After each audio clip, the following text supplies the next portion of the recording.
हुकूमत पाकिस्तान हो या रियासत पाकिस्तान हो, तमाम ज़िम्मेदार हों, वो अभी तक भंग पी कर सो रहे हैं। और अगर कोई वाक़या हो गया तो फिर कहेंगे जी कानून हाथ में ले लिया जाता है कि उस अल्लाह रब्बुल इज़्ज़त के इतने बड़े गुस्ताख को अभी तक काबिल गिरफ्त क्यों नहीं किया गया।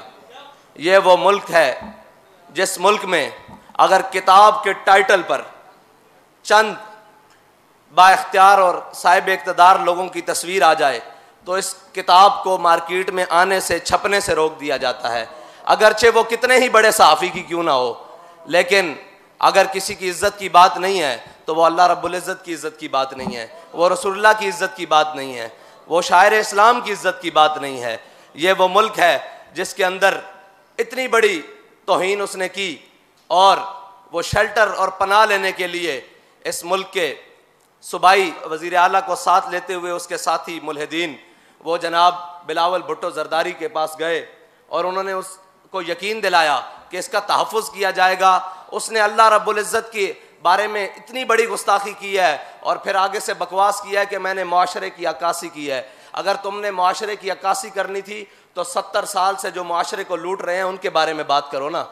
जिस रब ने तुम्हें ये वतन दिया और पाकिस्तान के हर शहर, हर गली, हर कूचे में ये कोशिश की गई, मुख्तलिफ यके बाद दिगरे, कभी कुरान की तौहीन की गई, कभी मेरे आका और मौला सल्लल्लाहु अलैहि वसल्लम के बारे में बकवास की गई। और अब ये वक्त आ गया है कि अल्लाह रब्बुल इज़्ज़त की ज़ात पर बातें होने शुरू हो गई हैं।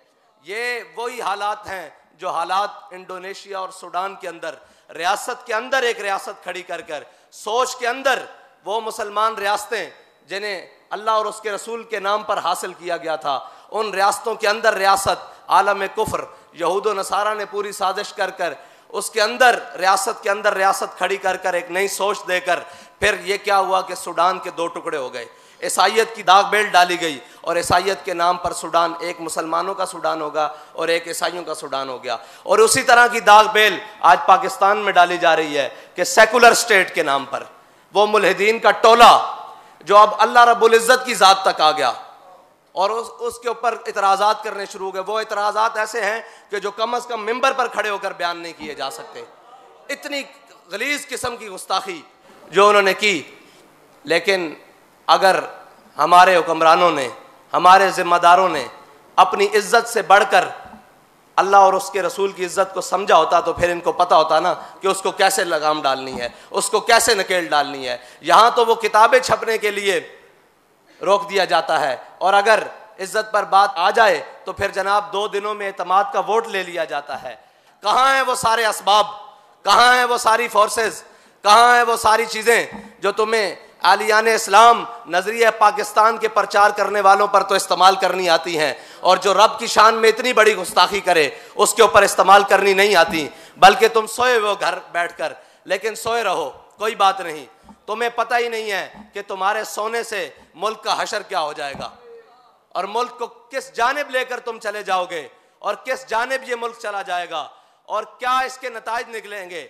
अगर तुम ये समझते हो कि हम ला इलाहा इल्लल्लाह मुहम्मद रसूलुल्लाह के साथ गद्दारी करके, अपने रब के साथ गद्दारी करके, अपने रसूल के साथ गद्दारी करके और इन मुसलमानों के साथ गद्दारी करके इस मुल्क को बचा लेंगे, तुम्हारे सामने इस मुल्क को कौमियत के नाम पर, लिसानियत के नाम पर, नेशनलिज्म के नाम पर, सारे नामों के ऊपर इस मुल्क को तोड़ने की कोशिश की गई।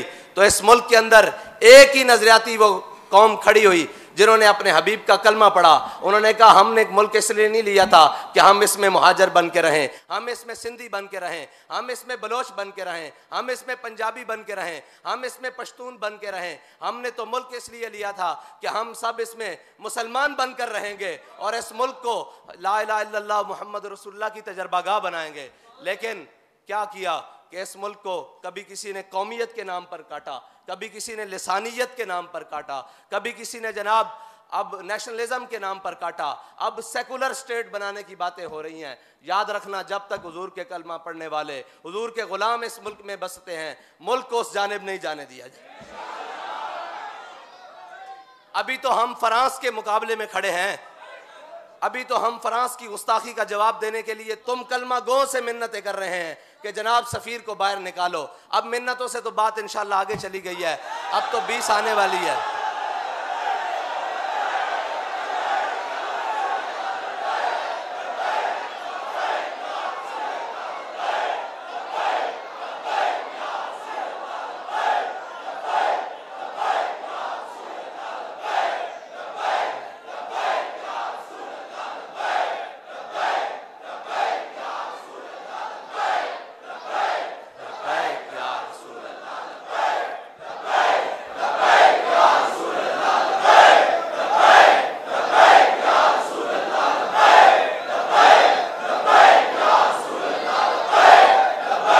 अब इल्तिजाओं से बात आगे बढ़ चुकी है। 20 आ रही है, कहते हैं जी ईद से पहले पहले। मैंने कहा ईद से पहले पहले नहीं, 20 से पहले पहले। हमें हमारे कायद ये बता कर गए हैं कि हमने ये गर्दनें हुजूर के लिए रखी हैं और हुजूर के दीन के लिए रखी हुई हैं। और वो हमारे पीराने उज़ाम जो सिंध के हैं, उन्होंने एहतजाज किया तो उन पर वापस पर्चे देने की कोशिश की जा रही है। उस्ताद साहब फरमाया करते थे, बाज आ जाओ, बाज आ जाओ, अल्लाह के कहर से डरो कि जिस रब के नाम पर तुम इस मुल्क में अयाशियां कर रहे हो, जिस नबी के नाम पर तुम्हें ये मुल्क दिया और ये सारे तुम्हारे बैज और जनाब ऊपर से लेके नीचे तर तुम्हारे कर्रो फर वजीर आजम और मुल्क के बड़े बड़े ओहदों के मजे लूट रहे हो, यार उस रब की शान में गुस्ताखी हुई। इधर सिर्फ एक किसी के बारे में बात कर दी जाए तो तौहीन अदालत लगा दी जाती है। अभी कानून पास हुआ है कि जनाब वो मुक्तदर इदारों के बारे में अगर बात हुई तो 2 साल कैद सजा सुनाई जाएगी। तो उस रब्बुल इज्जत के बारे में बात हुई है, तुमने क्या किया है? किसी की इज्जतें क्या जाने हम, किसी की शोहरतें क्या जाने हम, कोई इज्जतें किसी की नहीं। सबसे पहले वलिल्लाहिल इज्जतो वलि रसूलिही वलिल मोमिनीन वलाकिन्नल मुनाफिकीन ला यालमून। ये तो कुरान का फैसला है। हम आपसे ये मुतालबा करते हैं कि उस जलील को गिरफ्तार करो और उसको कैफरे किरदार तक पहुंचाओ। जिस कानून की तो मार लेते हो जी, कानून हाथ में लिया, अब किसने कानून हाथ में लेना है? जिनके हाथों में कानून है वो तो टुंडे बने हुए हैं और उनका हाथ हिल ही नहीं रहे।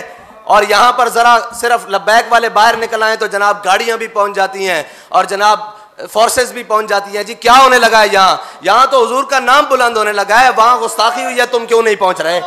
कि अल्लाह ताला की शान में गुस्ताखी, हुजूर के गुस्ताखों को जवाब न देना। इकबाल कहता है गिला जफाए वफा नुमा हरम को जो अहले हरम से है।